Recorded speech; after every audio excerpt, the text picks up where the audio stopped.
Hey, what's up, my beautiful people? So, the topic of today's little report is your person's first impression. So, imagine a person, it can be your crush, I don't know, partner, somebody who is just perhaps somehow interesting to you guys. So, we are gonna check what it is exactly what they thought the first time they met you. So, you get to choose between the Tower, pile number 1, and you see Justice, pile number 2, and Magician, pile number 3.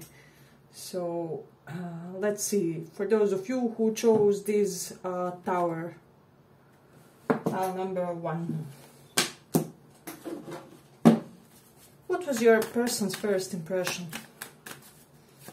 I'm not gonna use reversals this time around because I'm gonna do more of an intuitive interpretation, but let's see your person's first impressions.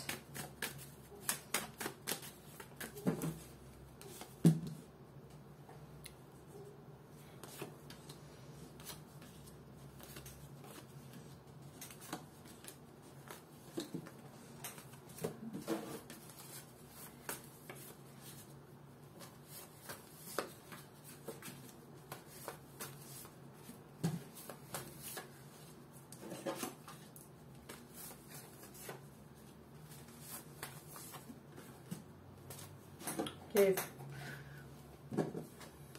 So for a lot of you, what I'm getting for the pile number 1, when your person first time saw you, they thought sort of like, wow, this person really has this flair of childish inquisitiveness, if that makes sense. So there was something about you that was somehow uniquely curious to them. I don't know, I'm just getting that they haven't seen a lot of people like you. So you can be even mature in age, but there was something about your approach that was tremendously light-hearted, easy, you know, just unbothered is what I'm sensing. So with this Hermit card, so as I already said, I'm gonna go with the intuitive interpretation this time around. They did think that you may be the type of a person who sort of prefers to live an alternative lifestyle. So they did suppose that you guys have some type of, well, basically community or lifestyle or way of living that's a little bit edgy, or I don't know, that many people do not would not consider as a stereotypical life, you know. So they could have assumed that you have some type of an extraordinary either profession or role. It can be even correlated with your community, with your near and dear ones. So this is also significant. Also, I'm getting they could have thought something, wow, this person looks sort of so open. I don't know, I really wonder what's their like sexuality, their orientation. To me, that level of openness in aura can denote some type of, I don't know, maybe pansexuality or something like that, or they just assume that you may be of fluid sexuality, something along those lines when it comes to this person. Yeah, but I'm getting that you were giving them at the same time this air of being approachable and some type of intellectual coldness and rationalization in the situation, if that makes sense. So like it's like you weren't too warm in the situation, but they still felt like they can converse with you, they can exchange ideas for a lot of you from among this pile. So, but they were also feeling that you were in a specific life phase, maybe where you were devoting a lot of your energy toward a specific dharma or just some type of big deed of yours that you want to achieve. I do feel like you looked slightly drained to them, but in a positive way, you know, like how athletes can radiate some type of, I don't know, being tired in a positive way. So you know that their physical slowness is the result of overexertion. in some other area. So it was the similar case here. Your person really thought, well, I guess this person does have some serious milestones that they are trying to achieve, but I wonder, because I'm getting, they didn't quite know for all of you, you know. For some of you, this could have been your colleague, classmate, somebody with whom you could have just shared some type of mutual work atmosphere or type of professional interest also. But they also got this impression that it is so easy to co-create with you, if that makes sense. So, hey, but if you like this little report, give it a little like so that more people see it. Yeah, but I do sense that they felt this big, when it comes to verbal exchange between you guys. This is some type of big compatibility, if that makes sense. Big compatibility and sort of, how do you say when something is both sides? Yeah, it wasn't like one-sided conversation or monologue. So this person felt that it was really an exchange talking to you. That makes sense for somebody. But let me see a little bit further.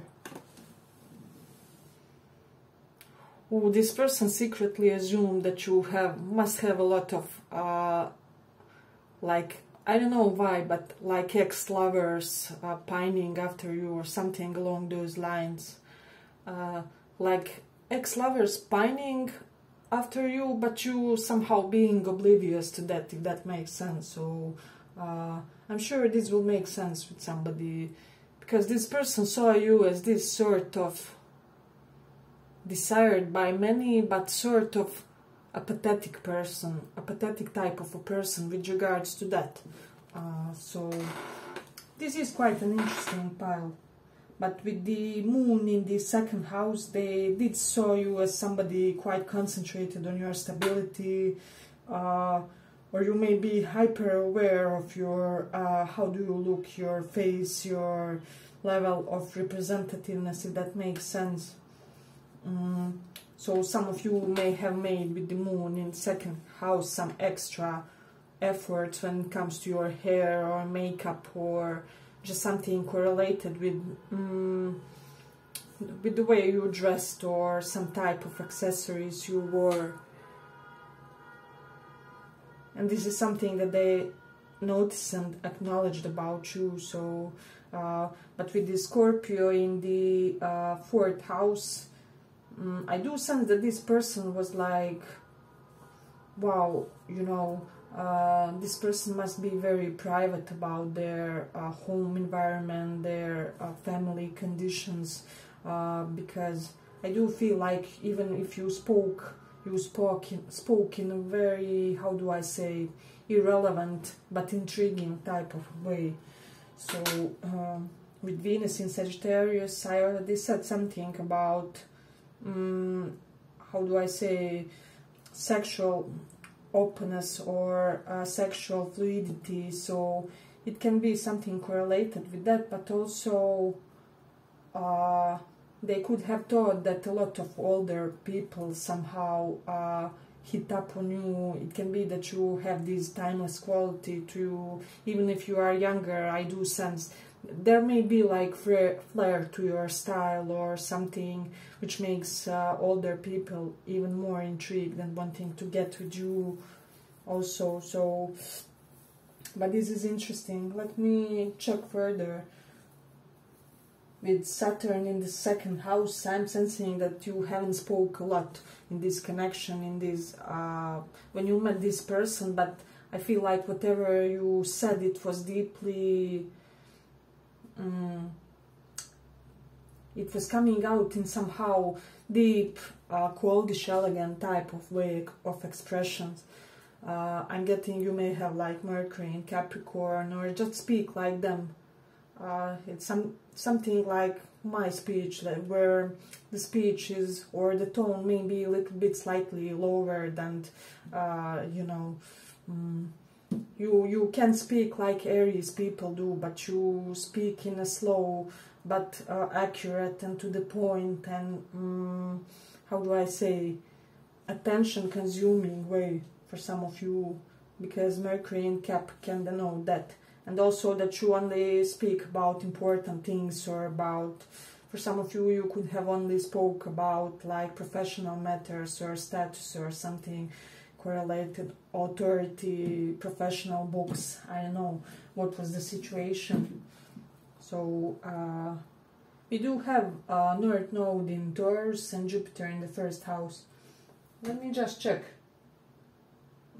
This person could have gotten an impression that you are really attractive to women. So, I mean, regardless of your preferences romantically, this can be even in platonical way. You have something which made women feel really liberated and, how do I say, expressive in your surroundings. So this is something beautiful. With Jupiter in the first house, I do sense that a lot of them thought that you have quite a lot of safety behind you, if that makes sense. So they assume that you already secured some important things stability-wise in your life. So yeah, but we will end it here for the first pile. I hope you guys like this little report. If you did, give it a small like, and let's go on.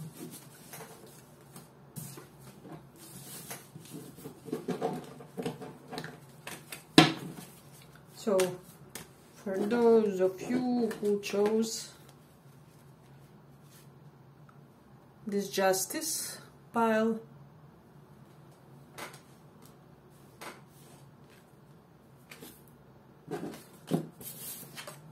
so as I said, today I won't do the reversals because I'm gonna go more by intuitive indications of cards. So stay with me and let's see, what was your person's first impression when they just met you? Okay. What was their first impression?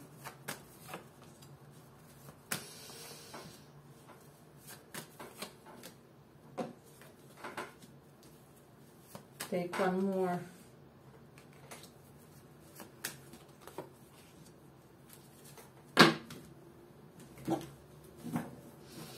I'm getting a lot of you sounded quite safe and secure when you talk. You had this aura of somebody who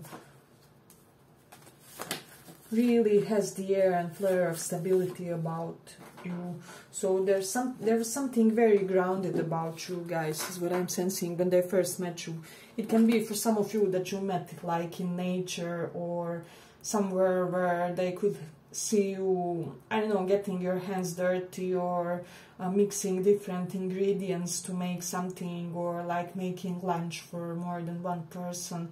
So there was something very earthy. It doesn't have to be that, but I mean, when it comes to your first meeting with this person, so I am sensing that you gave them this air of, at the same time, this capability of being, I don't know, CEO of something, and at the same time of a company, and at the same time doing your agricultures, I don't know, having perhaps botanical garden or somewhere sort of garden where you have your own organic plants or something along those lines. So you look to them as quite an integrated type of a person, like you are not how do I say, you are not reduced to one exclusive identity, if that makes sense for some of you. So they did see the like multitude of layers to you guys, so this is something that I'm sensing. Also, they could have thought that you look like sleepy or removed, or that your thoughts were somewhere else, that you weren't really fully present in the meeting, or you looked like you just got up from sleeping. There was something about you being mildly interested in the event, if that makes sense. So they did assume also that you have quite a rich creative expression to you. There was something about you that was subtly speaking to them energetically about your talents, about your skills that you possess. Perhaps somebody told them something about one of your hobbies or interests that you have, and this really intrigued this person. I'm sensing they love people that pour a lot of passion in things that interest them. So this is something that I'm also getting from this. Hey, but if you like this little report, give it a small like so that more people get it. Yeah, but this is quite of I don't know, serene type of vibe, but at the same time not without excitement, if that makes sense. So there was this deep calmness in you, but at the same time eagerness or readiness to jump at the first sign of, I don't know, let's do this action, or that alarm that goes off, or like, how can one person at the same time look so composed and still physically, but at the same time so ready to participate, to integrate themselves into life, to bring about the energetic movement. So they did see this polarity when it comes to your energy also. So let me just check. There was something about your role or figure in that meeting that you had. So for a lot of you, I'm getting you had some type of, this will be divided into two portions. You had some type of leading role for some of you, but you did this in quite a gentle way. And for the others, you were that one person who, you know, when you come into the area, everybody all of a sudden somehow open up, start talking and chatting more. Everybody exchanges more of eye contact, you know, so this is something interesting. But they thought that you were incredibly endearing also, is what I'm also sensing.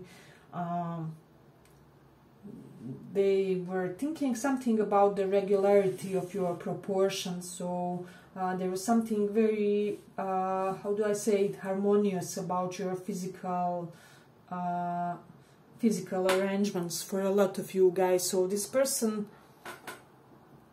thought that you were built very harmoniously also. Quite interesting. Let me just check if you have placements. Okay, with Sun in Aries.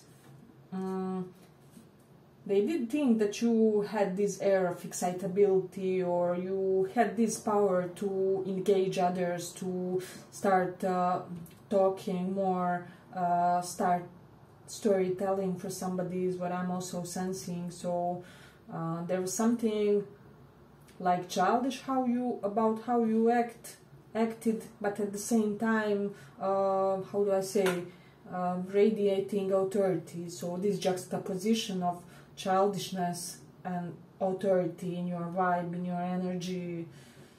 But with the moon in 9th house, they thought that you were very knowledgeable. You could have been the type who has a lot of religious or other cultural type of knowledge, or just expansiveness when it comes to that. So you could have been that glue that united all of you guys.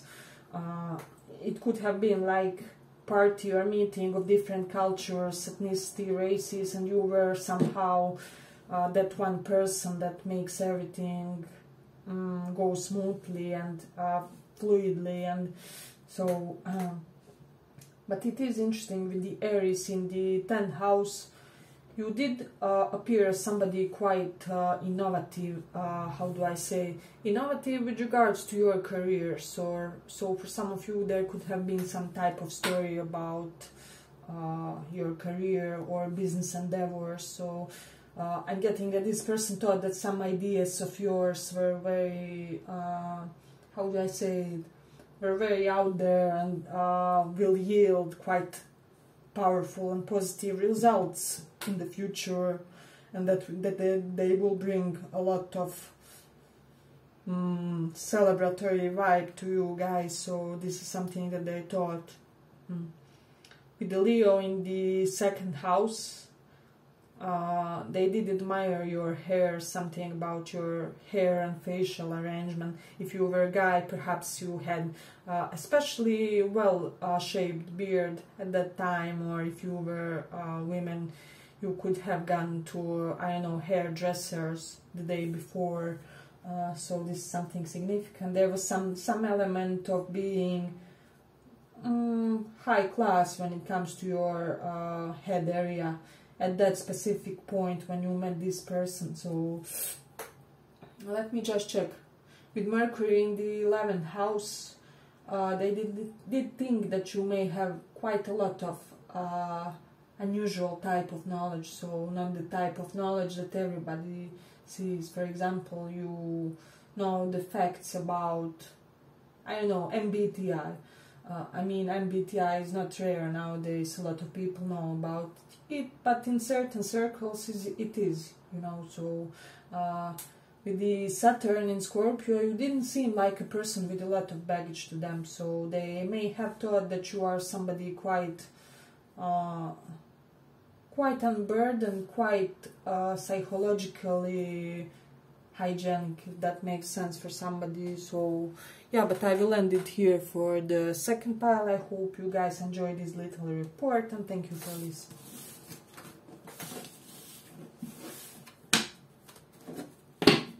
So for those of you who chose this magician,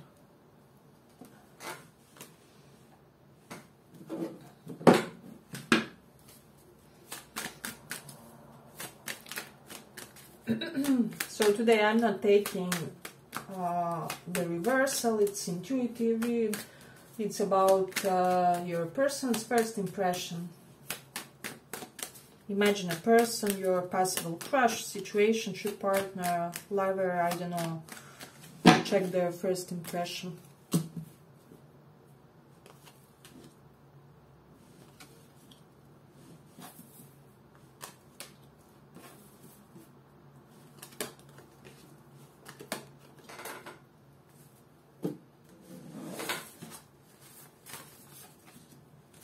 This one will be a little bit slightly steamy pile.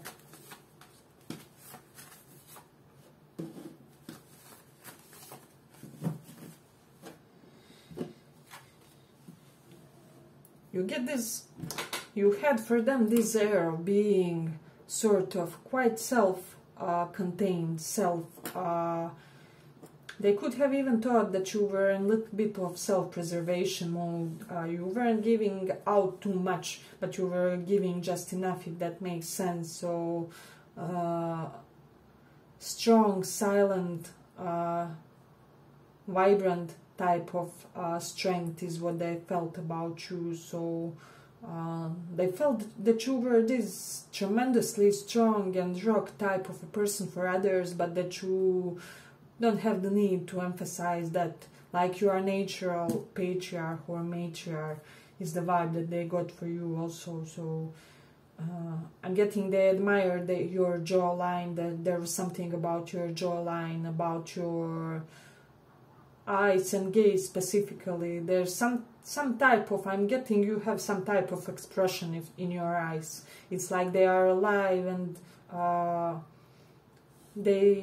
it's almost like they get into a certain shape in accordance to your certain mood. So they could have been slightly lowered, or I'm getting they could have thought that your eyes denote some type of impressiousness, but not in a negative way, if that makes sense for somebody. Yeah, but let me see. But you look to them as a quite positively competitive type of a person, so they could have saw you, I don't know, as a leader of a volleyball team, or captain of that, I don't know, football team, something along those lines. So there's an air of this person seeing you as somebody who does really good at sports, most probably. Or this was their idea when they saw your physical, I'm getting posture. They thought that you have the posture of somebody who is in some type of a sport. Yeah. but I'm getting that they thought that you communicate and converse equally well with all the I don't know, age spans and classes. There was something universal about you, something like Aquarius people, something something very friendly, but in a not overly deep way. But once again, it's a positive thing, it's not a negative thing, like universally friendly but not too warm type of a person, if that makes sense, which they thought was in accordance with the first meeting or whatever it was. Hey, but if you like this little report, give it a small like so that more people get it. Yeah, but I'm getting that they thought that there was also some type of tenderness to you, some type of, I wouldn't say meekness, but like some type of you having this dimension of sometimes wanting to be taken care of, wanting to be cuddled, protected, you know, enveloped in this fiercely protective layer of, I don't know, love and providerships also for some of you, but this somehow almost like elevated your rating in their eyes. It's like, ooh, if I would get with this person romantically, I would have to really show that I could be that stable, protective figure for you. For a lot of you, I'm getting they thought something along those lines. I want to show them that they can be safe in my presence also. So but you have like juxtaposition of that. But I'm getting that they did sense some type of vulnerability. Perhaps they assumed that you recently went through a breakup, so you could have been slightly withdrawn or slightly, I'm getting the mood of this pile, slightly like down, but not in a negative, but in a poetical way, so that they wanted to embrace you, to provide for you, to fill your cups. I'm getting this person just wanted to do anything and everything for you, like they were in this mode like, hey, is your seat comfortable, do you need anything, are you cold, can I get you a jacket, something along those lines. And they really got off this because I'm sensing that this person has a thing for people whom they can protect in some type of way or do something for them. And you can apply this platonically also. If they were in position that they wanted to help you somehow, this is your pile. I mean, this is something, some type of pattern how this person establishes their connections and relationships. So with the Taurus in the 8th house, for a lot of you, they thought that you have like beautiful butt, so this is something beautiful, or hip area, just something, that area like of lower stomach and upper part of, how do I say it, yeah, lower stomach, between lower stomach and up from your knees, so you could have some great regularity, like beautiful hips. If you were males, they could have been very narrow, because I'm getting like Venusian vibe to that part of your body. Taurus represents something beautiful. 8th house or Scorpio could denote that lower part of below the torso, basically. So they could have thought that there's something very attractive to that. With Mercury in 3rd house, they thought that you sound very learned. They thought that you smelled beautifully. They got attracted by your smell, is what I'm also sensing. Let me just check with Mercury in the 5th house. They did think that there's certain air of you having some type of knowledge that can bring you rewards in easier way, or you maybe know the shortcuts to achieving certain goals or financial milestones. I wouldn't say you are schemer or how is it said, but let's just say you can succeed faster than the average person. So with the moon in the 5th house, for a lot of you, they thought that you can be quite theatrical. I'm getting there's something about your mannerisms, about your gestures, about the way you move your hands, is what I'm getting. Perhaps you look very elegant when you take your wine glass or something along those lines. With Mercury in Taurus, for a lot of you, they thought that your voice is extremely melodic, extremely soothing, or there was something about your voice that was resonating just with them. I don't know, they had some type of a trigger to your voice, is what I'm also sensing. With the North Node in 6th house, they guess that like you haven't had like too of an easy life, but that you nonetheless look very how do I say, that you, despite to that, looked very quite like you got over whatever happened, or quite stable in your current aura. Your energy, I'm getting, sounded, or vibe that they got from your energy, from your aura, was very healed somehow. I don't know why, but this person did think that you radiate in a healed way. So Jupiter in Scorpio, they could have thought, oh my god, this person most likely has a lot of I don't know, secret types of knowledge, taboo types of knowledge. They could have guessed that you may be into energy healing, Reiki, tarot, psychology, astrology, or something along those lines. Just not your everyday type of knowledge. I'm hearing for some of you, you wear some beautiful crystal that they recognized and later Googled or something. And there was some interesting fact that they found about your crystal that made them even more intrigued. So that's the conclusion that they came to about you. So yeah, but I dig it. So we will end it here for the 3rd pile. I hope you guys enjoyed this little report. If you did, see you in the next one.